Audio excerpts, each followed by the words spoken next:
Welcome back.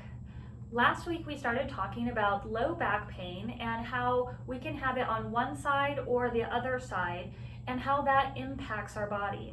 Now we talked about how the pelvis changes positions and how one side can tip forward or the other side tip back, which contributes to muscles pulling abnormally, or maybe the muscles were pulling abnormally that contributed to the pelvis rotating, so chicken or the egg.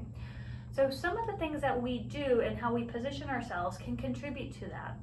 So if you think about when you're standing, what side do you typically put your weight on? Do you have your weight equally between both feet? Is your weight on your heels? Is it on the balls of your feet? Or do you stand and cock your hip to one side? This is very common. You might catch yourself just think about it, how many times you might catch yourself while you're standing on your right leg and you're using your inner thigh muscles on your right side, and then these low back muscles kick in to kind of help hold you up. That's a very common reason why one side might be hurting more than the other. The other thing is thinking about when you're driving. So if you're sitting and you're leaning your arm on that right console, watch for that, because that again is another reason why you could have low back pain on one side versus the other.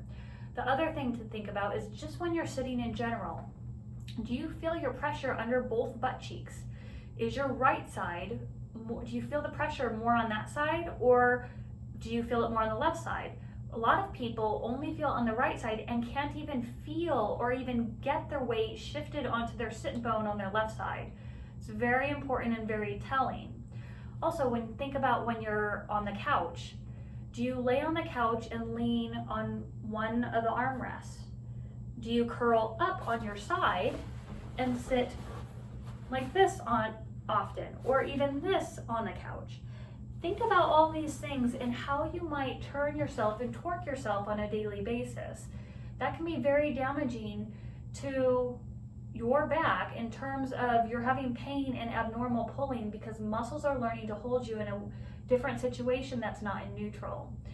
So if you have more questions or if you have other ideas about why you might be in pain for your low back, please reach out and you can ask me questions about different habits and positions that you put yourself in that might not be beneficial for you and might be contributing to your pain. I hope this was helpful.